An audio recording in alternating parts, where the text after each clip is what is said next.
Good.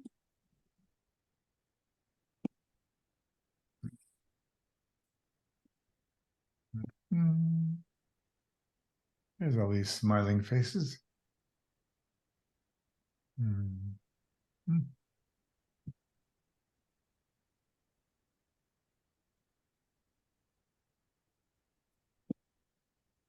There we go. Everybody's finding their way. Well, Hello, Stephanie Hardman. Good to see you again. Yeah, good to wonderful. see you. Thank you. All right. Well, I want to welcome everybody. I just want to give just a welcome to those of you who are joining us for the first time. I wanted to give you a little bit of sort of background on what these sessions are like. So if you're new to us, you won't be too surprised. So these are not classes in the sense that we're going to teach you things, but they are experiences from which I hope you'll learn. And we tend to focus on sort of one topic, one question each time, and then create some immersive experience for you to explore that for yourself. So just want to invite you into that. So we'll do a small group experience partway through. And it's just an invitation for you, not so much even to discuss the topic, but to drop into it and see what it means for you. Karen is my wonderful co-conspirator in this, and she'll be our host and the person tracking our chat box. So along the way, if you've got questions or thoughts, reflections, feel free to put them in the chat box. There also will be a great time for you to check in after you've had your experience. So I just to welcome you on, because I always like to make especially our new people feel welcome. If you want to just drop a few words in the chat box about what brought you here today, or what you're bringing with you today as you come, and then Karen will help read some of those out for us.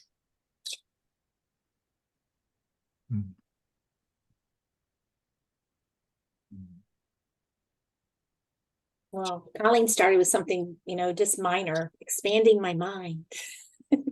Yes. You have curiosity.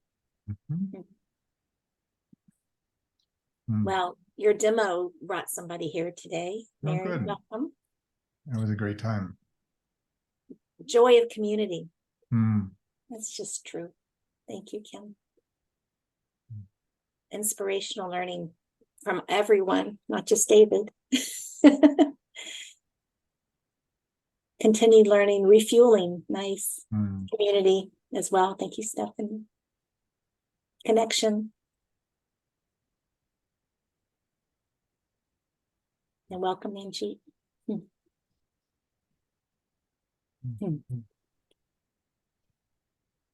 Well, there we go. A reconnect. A little different than connection, just powerful transformation technology. Reconnect with powerful transformation. Oh, wow. Okay. Thank you, Robert. Another regrounding, community learning. Apparently we have an empty cup that's ready to be filled. It's nice to have the capacity to be empty.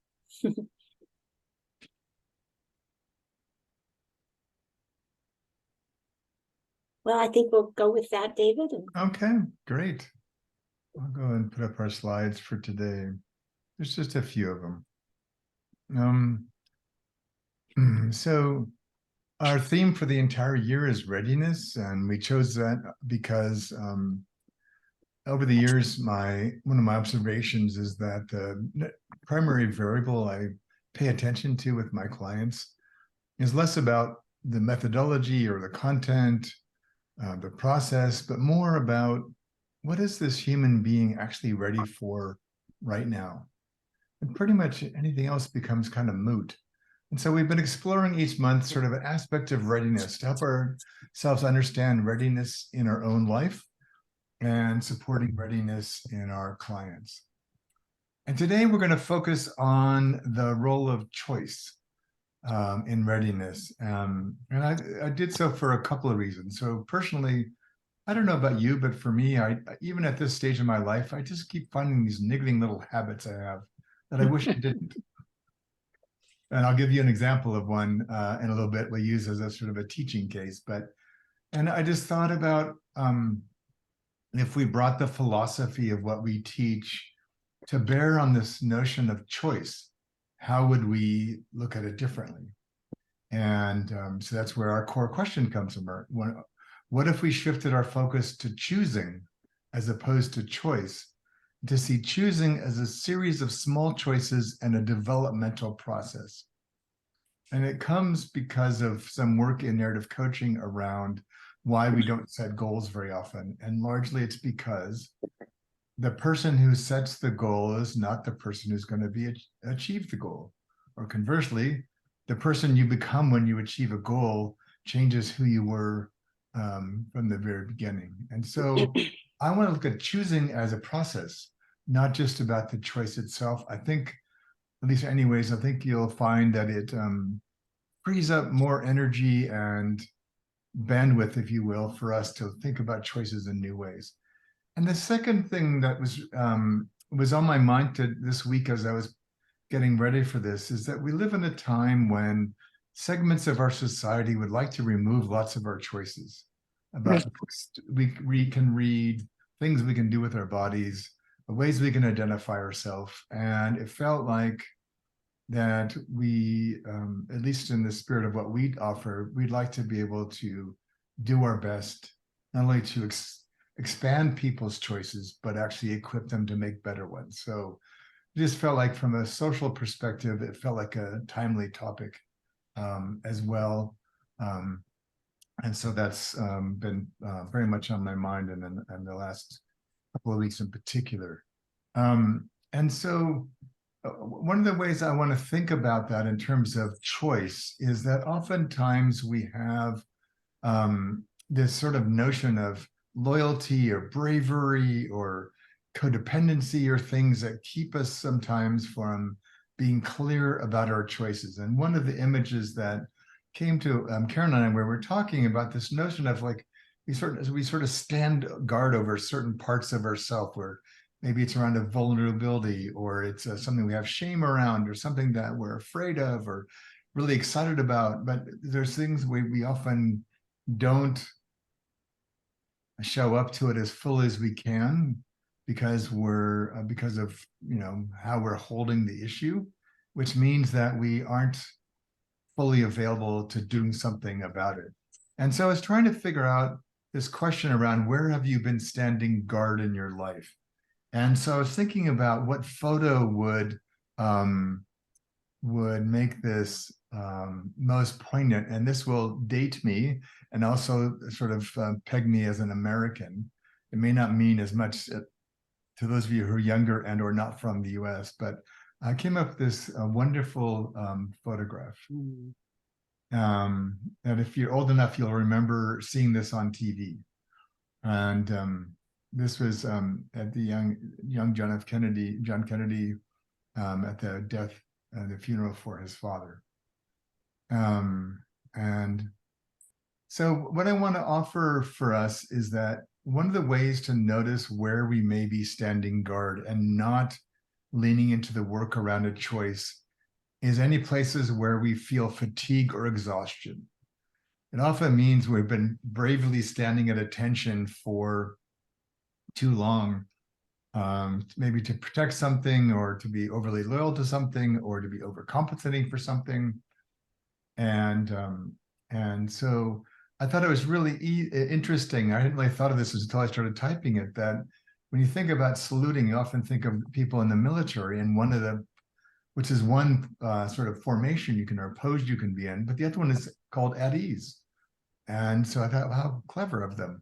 And so I want to get us to be able to put our hand down for starters, so we don't feel so tired of holding it up all the time, and begin to explore what would it be like to be more at ease. And then what desired self would become available if we were more at ease. So part of readiness is not just readiness as a whole, it's actually readying parts of ourself that we've put away, or we don't call on very much, or we don't think highly enough of, or we're afraid to use. And so we're always on guard because we don't want that part to sneak out. And so we're going to explore a little bit about how to think about being at ease relative to the act of choosing. So the question I want to raise, and then I'll talk about this for a few minutes, and then we're going to put you into some small groups. So the question becomes, and this is actually a picture from my kitchen, and I'll explain what it is in just a minute, but the question then becomes, where does choice sit? Who gets to decide what choices we make? Who gets to decide how we choose with those choices? Do we see ourselves as choices are forced on us or sort of outside of ourselves, or we feel totally responsible for all of our choices? And so we're going to look a bit about how can we think about choices differently by focusing more on the act of choosing. So I'm going to give you an example from my own life, just to kind of share a bit about kind of how I came to some of this thinking. So as some of you know, I've had some iteration of long COVID since January. It's not been fun, to say the least. And one of the strongest characteristics is the waxing and waning of energy. And so there's been many days when I've been quite exhausted. And I don't know about you, but one of my habits when I feel tired is to be tempted to have more coffee.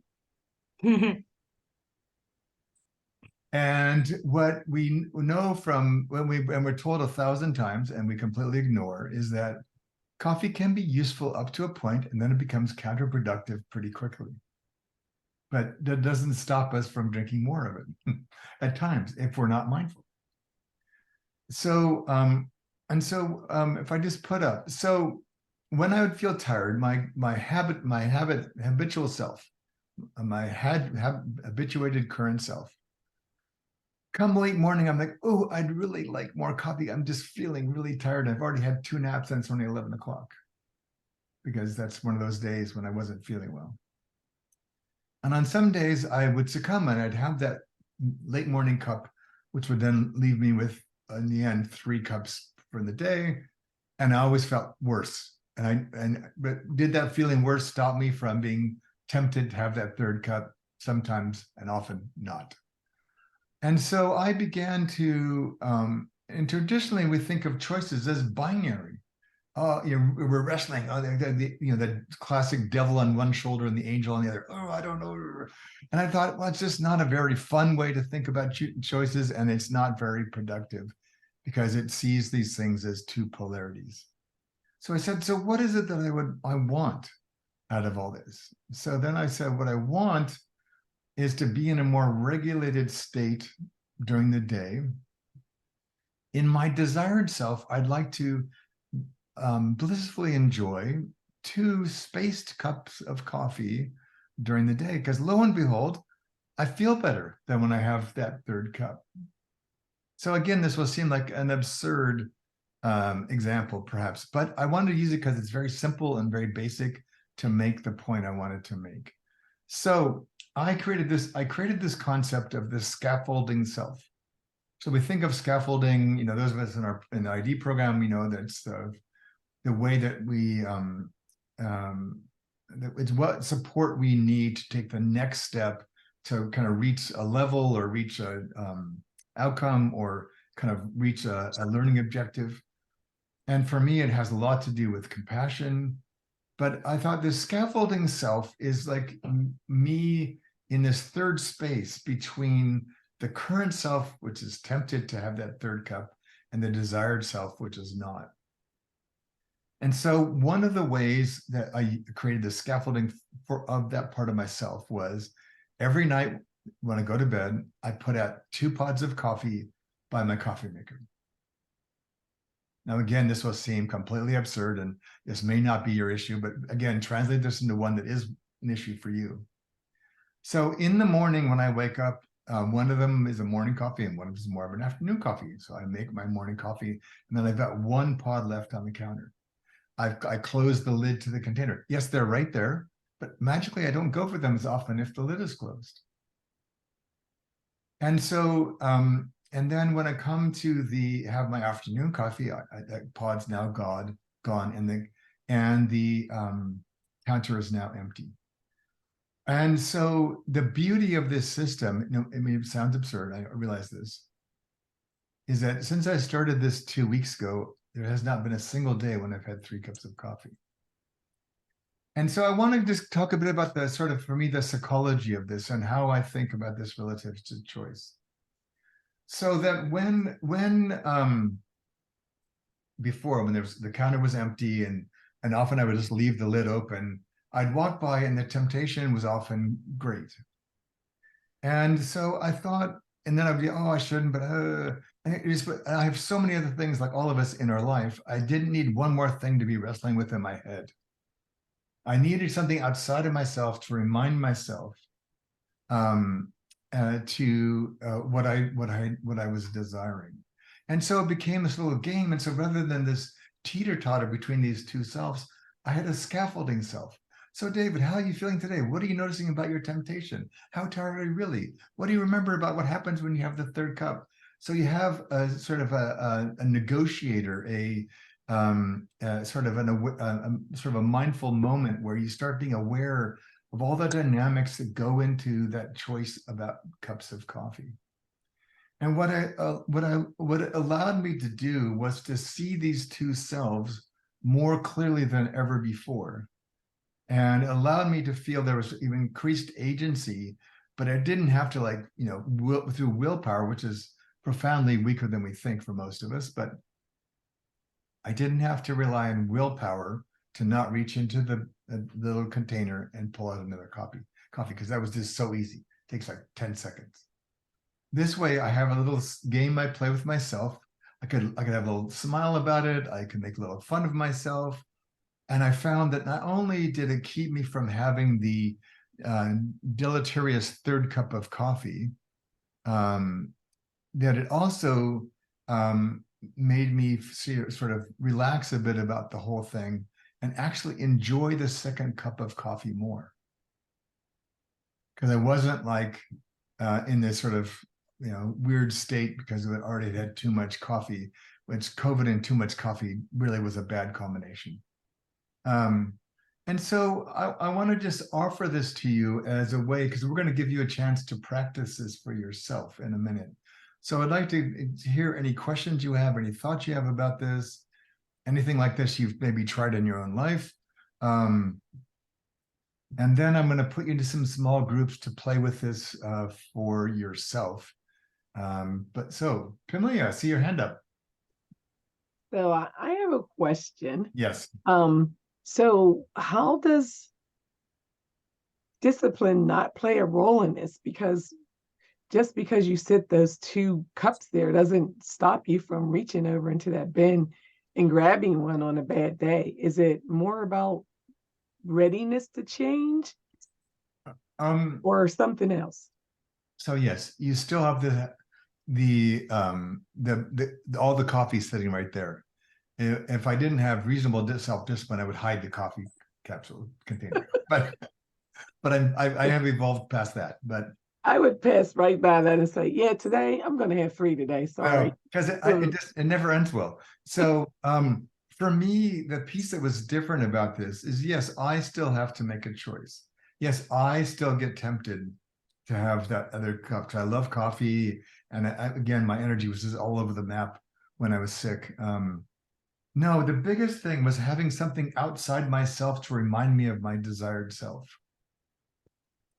And so it wasn't like, and when you're coming out to the kitchen for coffee, you've been doing whatever you've been doing in office for hours, your mind's on 1,000 things, you've got 147 other emails you've got to respond to, and I don't need to have to also then squeeze in there all the pros and cons of having more coffee. I want to have a little kind of respite for that. And so the 2 cups of coffee sort of function like those little rumble strips on the side of a freeway when you drift a little bit, it goes, brrr. Oh yeah, but come back to the center of the road. So it was just like my desired self was sitting right there in front of my coffee maker, meeting me, saying, here's what you agreed to for yourself, because you know this is what's best for you. So I didn't have to hold it all in my head. I didn't have to, which then if my head's not in a clear space or my I'm feeling have a weak moment, because it's all totally reliant on me. And so what I realized, going back to what we're learning in ID, it approximates, this is a academic geeky moment, so if you don't like these, bear with me, but so this approximates like Lev Vygotsky's zones of proximal development. What is the last piece of scaffolding a child needs to be able to achieve a learning objective or a behavioral objective? So that's what this is. This is between me and these 2 pods, not me and the giant bin of coffee pods. It's me and these 2 pods. That's my scaffolding. Like, there's my desired outcome, my desired self right there in those 2 pods. That's the only thing I'm engaged in. Yes, of course I could reach over there, but I found that just that little bit of humorous break, and I sort of laugh at myself and realize it's all a game, but it just sort of took the pressure off, because I wanted to focus on evolving my art of choosing, not this teeter-totter of choice. That makes sense. Yeah. Are there other things in the chat box, Karen? You're on mute. Trying to behave myself there. There are a few things. Fiona just wanted to give you a little scaffolding of encouragement that she likes your choice in coffee. Just want to bring that in. There's a couple of very interesting things here. One is about the pattern interruption between stimulus and response, what this is allowing. Question from Katie, is it similar to harm reduction in a way? And, I don't know, Katie, if you wouldn't mind coming off mute and tell us, I mean, I have some sense of what you're asking, but I don't know much about the science of that. So if you'd be willing to share more, that would be great.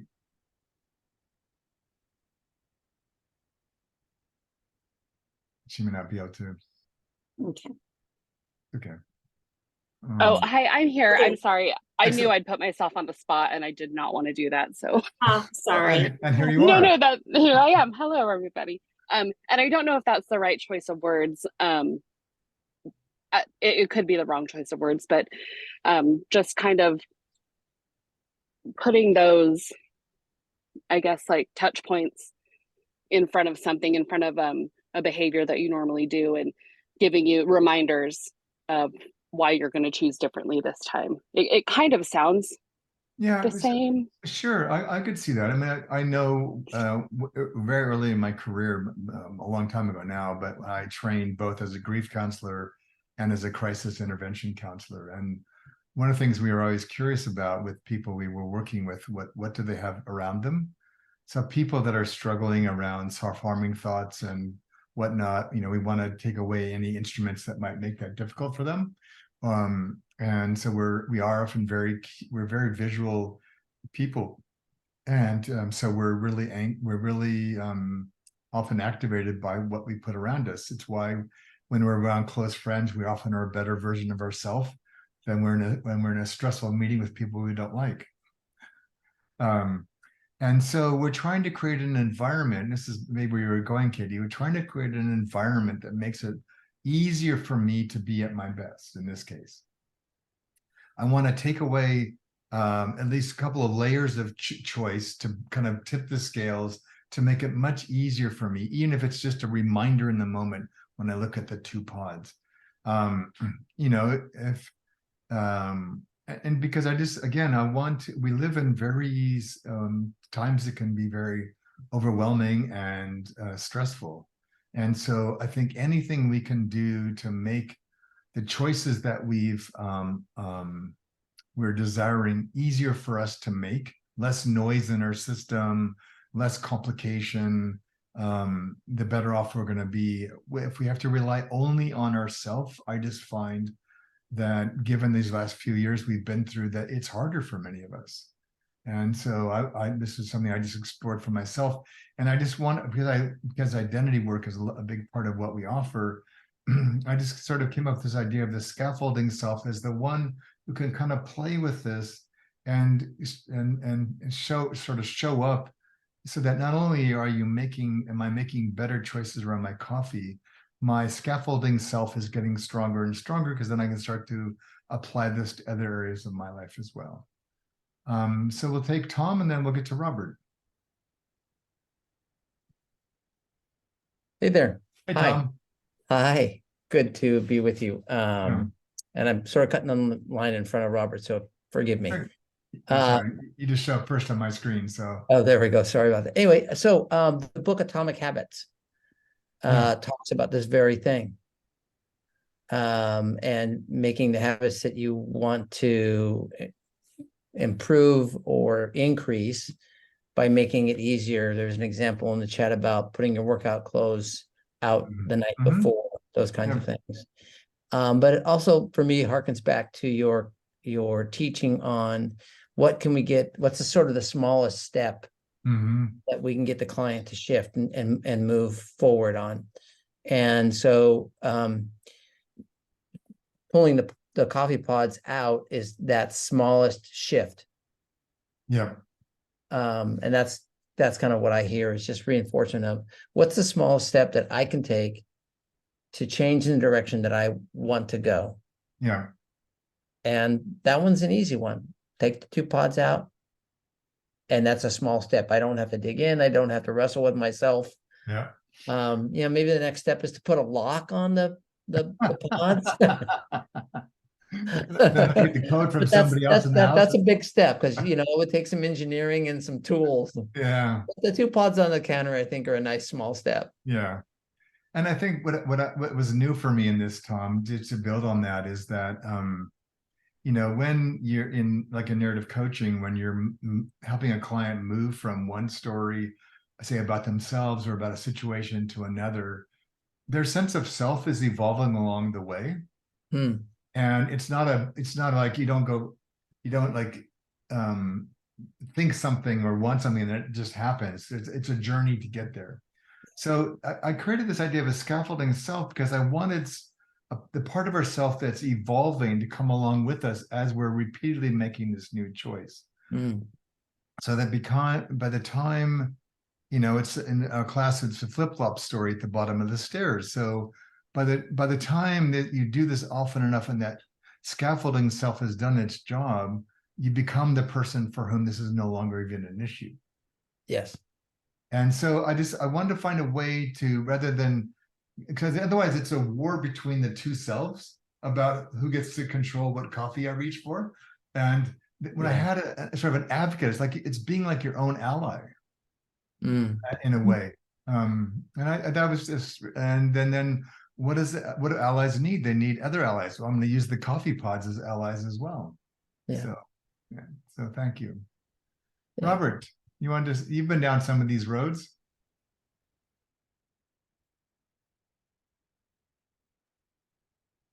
Yes, thank you, David. It was perfect that Tom went before I did. He said what part of what I wanted to say about the atomic habits of designing your environment to support you.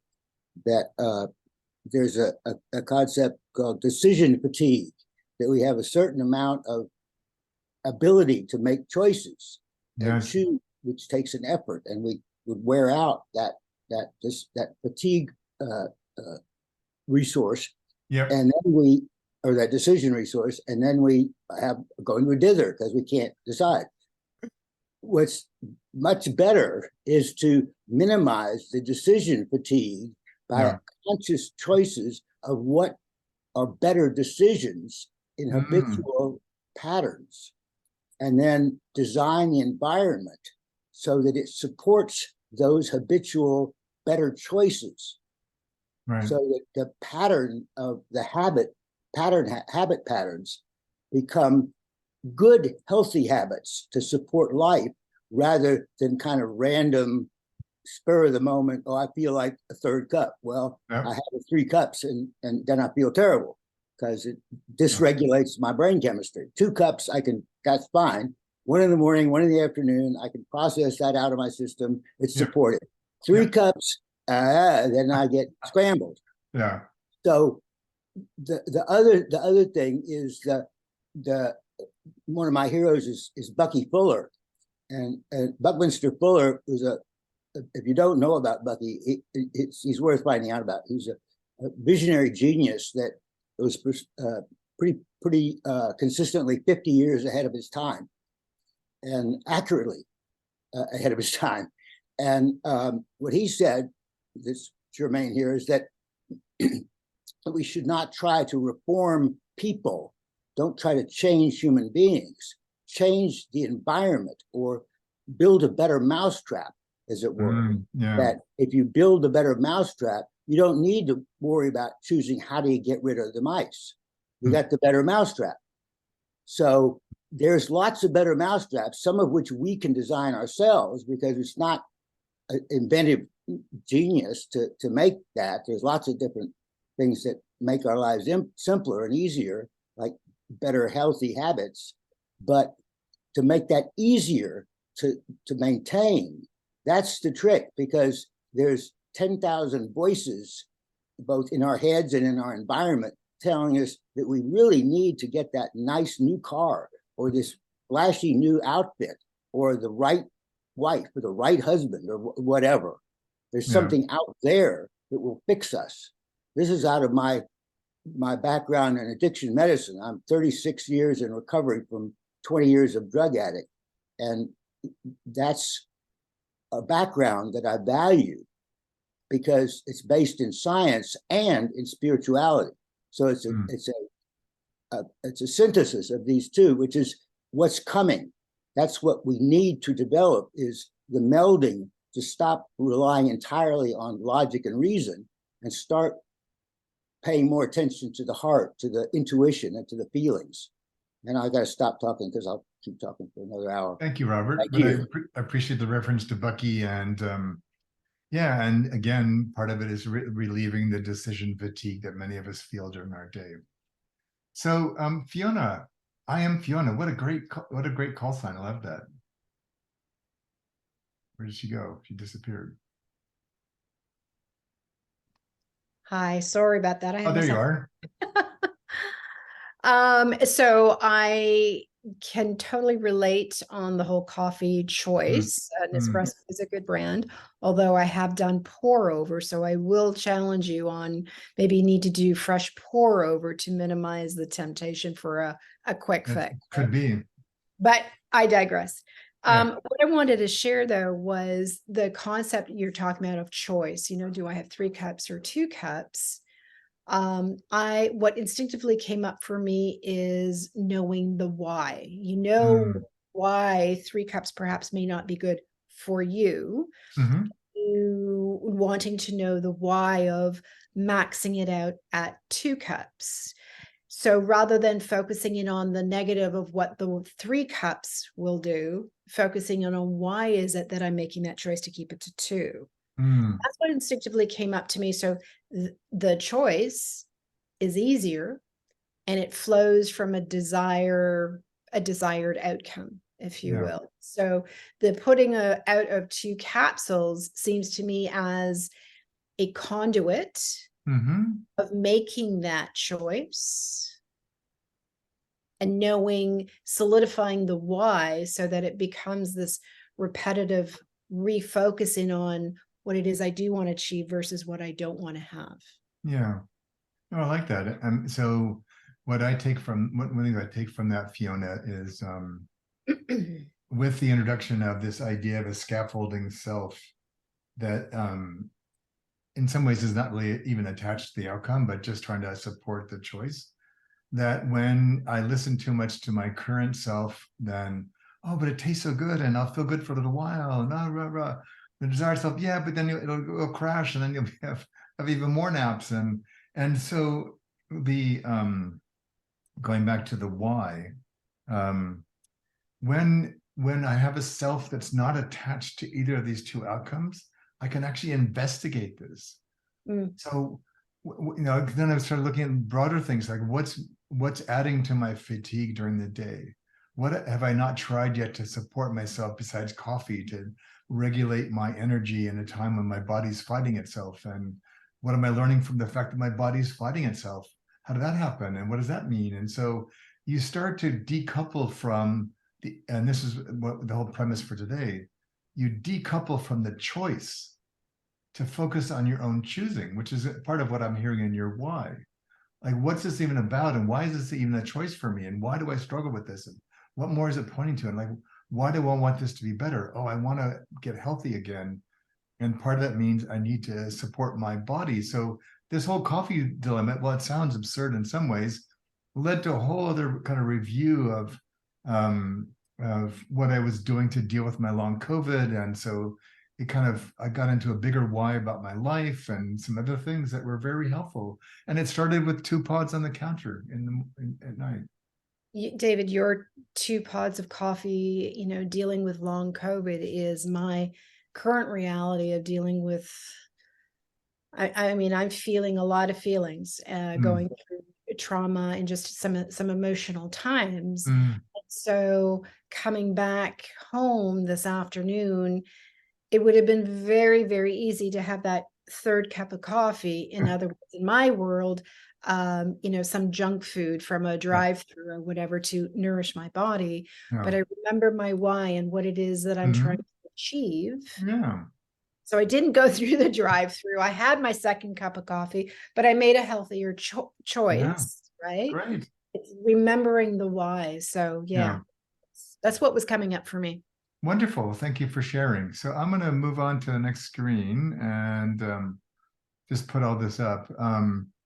So I'm going to invite you in your group, and we're going to put you into groups of 3. And we have, let's see, we have plenty of time.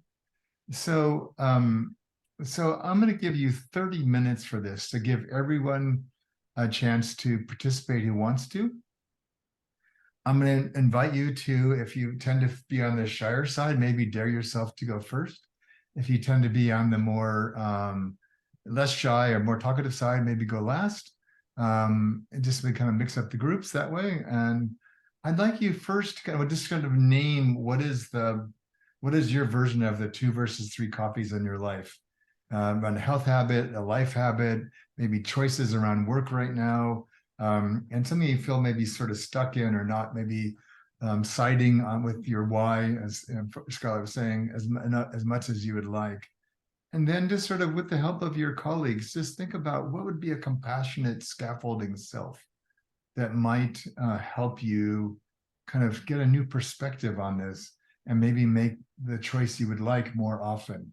So maybe it comes up with your own version of the 2 pods, but just something to kind of bring this model alive in each of your lives. So spend about 10 minutes helping one person and then kind of rotate until everybody has a chance to be helped by the time we're done. And then we'll come back, and I've just got a couple of thoughts to share, but then we'll hear from you all in terms of what you discovered. Are there any questions about the framework before we put you into small groups? Again, you can put that in the chat box or just speak up if you'd like. All good? All right. You all set, Karen? I'm all set, and we have 2 groups that are just 2. So if you are in a group of 2, know that no one else is coming and go ahead and start. And looking forward to seeing you back in 30 minutes. And Karen, do you want to go join a group? Sure. Maybe I'll do that. I'll pop in after we get everybody settled. Okay. All right. Enjoy. Yeah, take care. Okay. Room, or did you want to stay on the slide view? What's that? You want to stay on the slide view, or did you? No, I didn't know it was already back. There we go. Excellent. Thank you so much. Yeah, thank you for calling out. It didn't show up on my screen, so all good.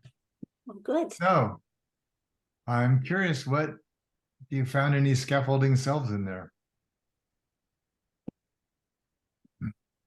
Yeah, Scarlett or Fiona.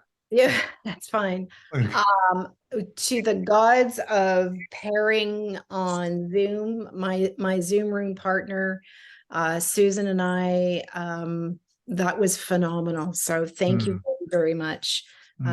Going through similar life experiences, so it was really powerful to listen and learn from a fellow human being on this journey called life. So thank you. Thanks, Fiona.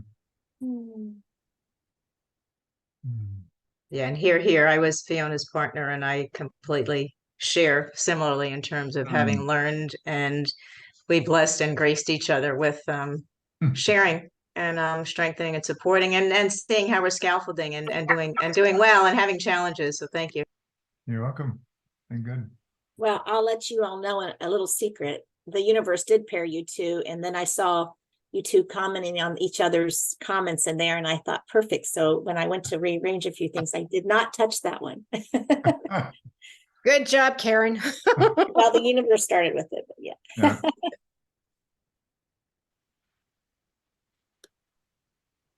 But Robert. The universe did a fabulous job for me, David, and your student, Michelle.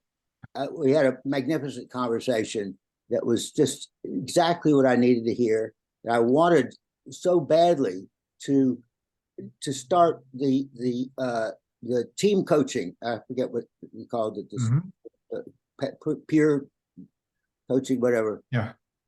Program that's just started, and I screwed up and wasn't able to get in, and so I'm feeling very bad about that, and among other things, but that was part of it that caused me to eat a whole gallon of ice cream in 24 hours.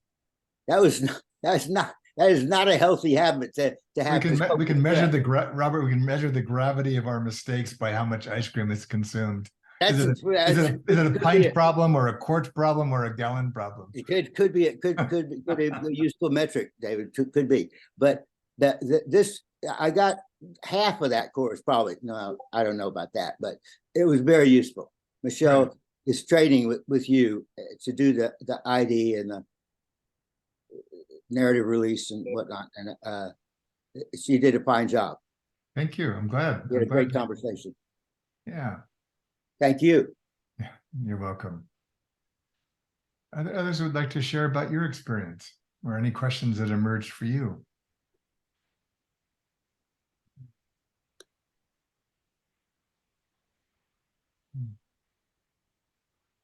I could jump in there, David. If you don't mind, it's Sharon. Oh, there you are. I'm trying to find. I'm trying to match the. It's like what trying to find where's Waldo. Oh, there she is. Yeah. I was quite interested and had a great conversation with Lenny about the interplay between the self and the choosing, and how much of that is self and how much of it we externalize into the environment, how much of it is environmental cues and how much of it is the scaffold in terms of what we put in place to support the choices that we're making. So it was a really interesting conversation, and I'm curious about why you're calling it the scaffolding self more so than just the scaffold. The emphasis on self versus context. Yeah, well, we mostly know scaffolding as context and as external resources.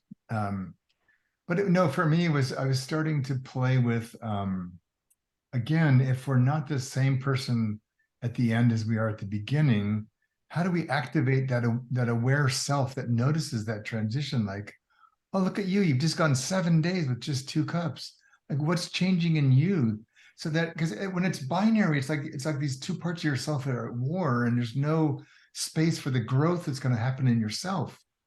And I just thought, my curiosity, I'm part of what I was putting out here is my curiosity is if we paid more attention to the evolving self and the scaffolding it's providing or creating, would that accelerate our capacity to develop the new habit of the desired self?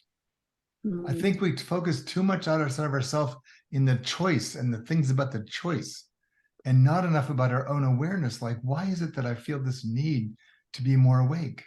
Or what if I just, like, it's like one of the really profound questions that came up for me is, why am I so afraid to be so tired? Mm.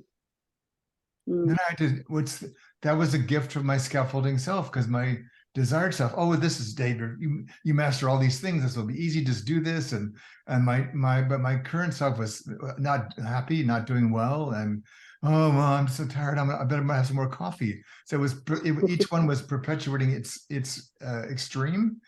And I needed something in the middle of myself to, like, how do I start to navigate this differently and really harvest this away from the choice itself? So that's why I think it's important. Thank you for that. That's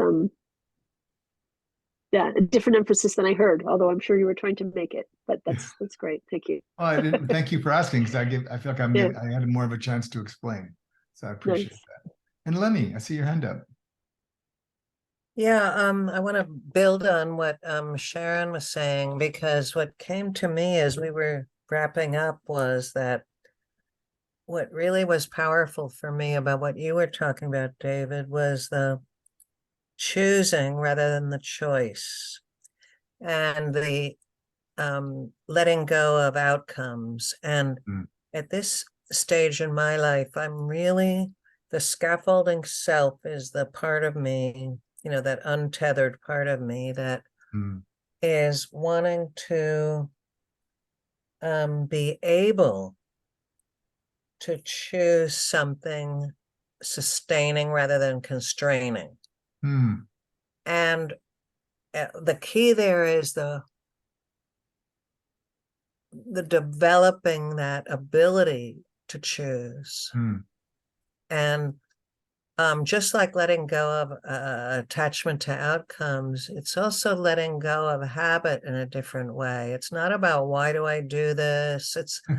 It is noticing, but then it's going, well, what would happen if I didn't do that? Rather than trying to analyze why I do it, or, what the pain of it is or the constraint of it is, but just like, what other options are there for how I approach choosing?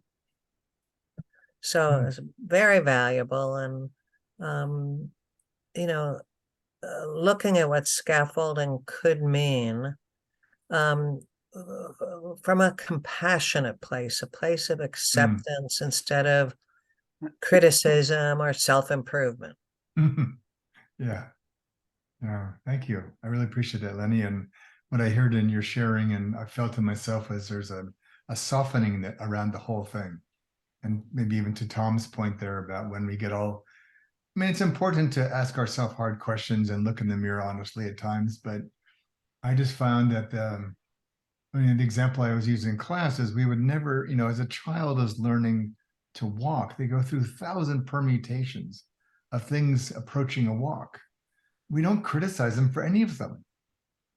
Why do we criticize ourselves and each other? Like, you didn't do this, or you failed at this, or it wasn't good enough, or it's not. Yes, it's good to have feedback. Yes, it's good to pay attention. But I just thought, what if we came to this, like, with more compassion and said, this evolving part of myself needs care. It needs honesty, but mostly it needs care and attention to really help it appreciate kind of how it's shifting as it's getting better and better what it wants to be doing. And I just feel like that motivation, then you can take what you gain from that, and that scaffolding itself can be applied to dozens of areas of your life. Yeah. So, Ellen.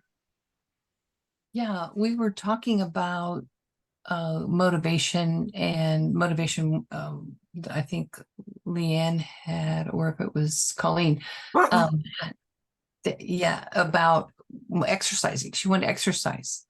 And what was that motivation? And that I had motivation question on my scenario about writing, wanted to writing a book. And then I had this dream about a room that gave me, she asked a question, and that prompted me to respond with, I don't have an extra room to write in for us, a space, but I have a tree house that's like 10 by 10 in the woods. It's like a screened in porch. And I said it reminded me of a spirit of nothingness when I go out there, because it's like it's in the woods, it's nature, it's really quiet. So I like going in there. And then my question was, as we evolved into there's questions they had for me was, does our compassionate self, does our compassionate need compassion, or can we function in this state of neutrality or nothingness? Do we have to have motivation? I think it kind of goes along with some of the conversation. Do we have to have the motivation to allow, this self scaffolding self? We kind of came to this place of, we never thought of that, because everything's usually motivated by emotion or money or success or gain. And we allowed ourselves just to do something, whether it's a pro bono coaching or write a book, and not have to reward ourselves or exercise. Like, can that be enough? Yeah. So, my gosh, a great space for thinking. Yeah.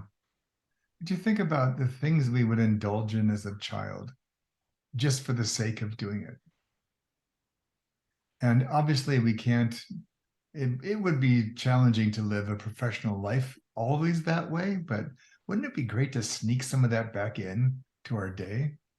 Just do something because it makes us happy, or we enjoy the process, or it makes somebody else happy.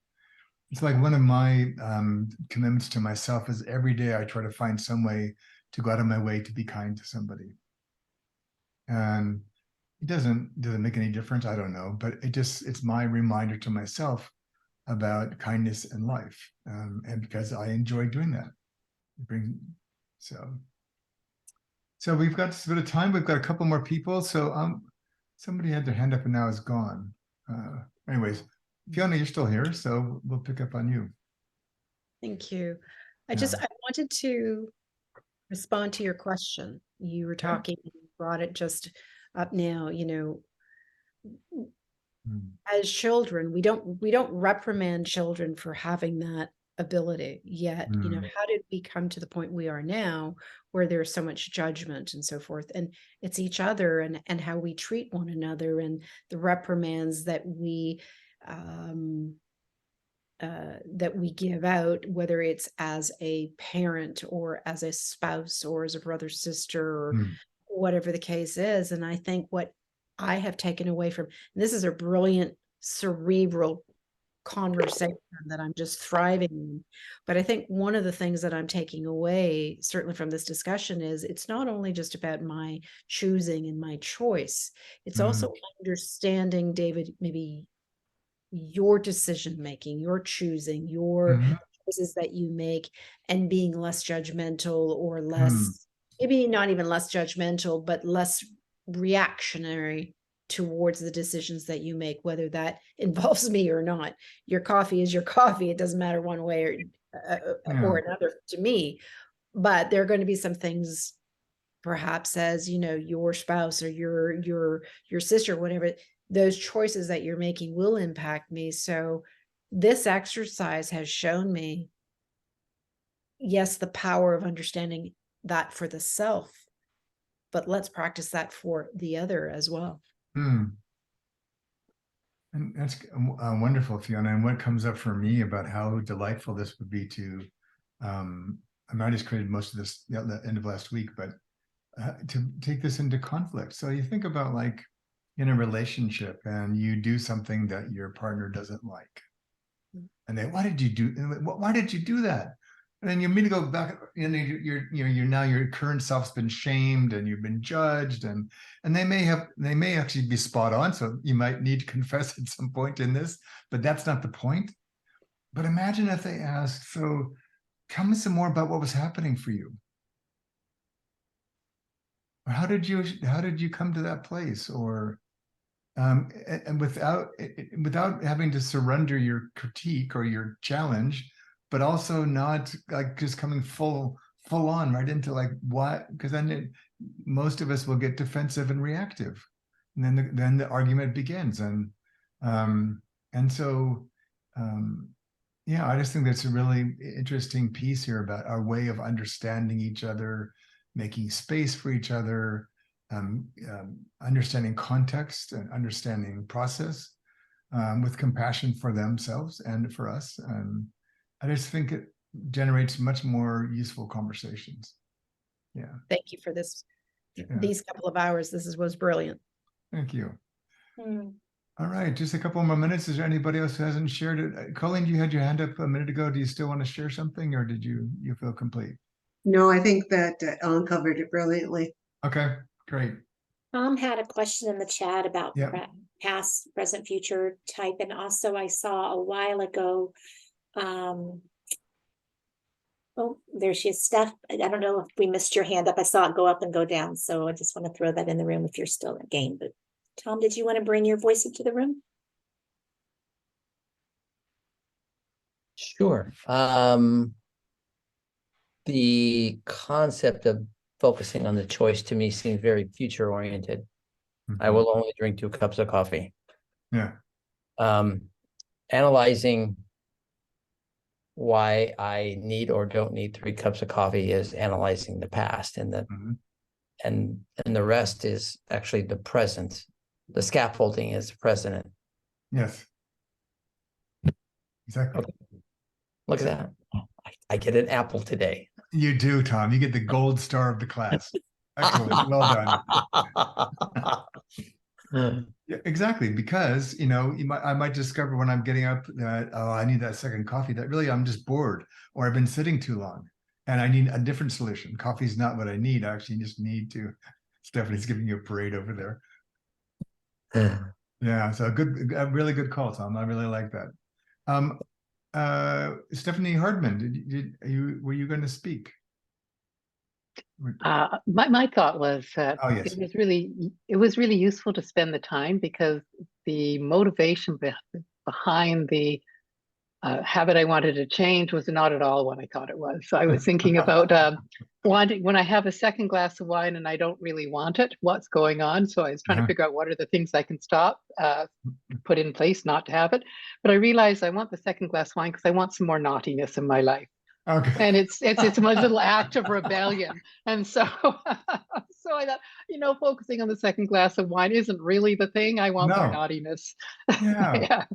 Yeah. It's, and the kind of thing where when we get stuck in this binary choice, do or don't I just don't think we learn as much. And we don't really understand what's actually really happening in that dynamic. So I think it was a great example. And you're getting a lot of thumbs up and nods of appreciation and self-recognition from the group. So, and there's so many ways to be naughty. It might not be the glass I of know. wine, right? So, yeah, maybe. Yeah. So I'm going to just wrap this up for today. And we do these every month. And if you want to know more about the programs from which these things come, you can just go to themomentinstitute.com, and the new websites are going up in the next week. Get set for all of our programs and things for next year. But we do these every month, and we love to have you. So it's been a great session today. And I was going to put this back. I have another slide. Let me just show you this as our close. I forgot about this. and while you're doing that, David, I also just put in the link about the BCE community. If you want to continue the conversation, please feel free to go there. Anyways, this was our my final, just summarizes, some of this.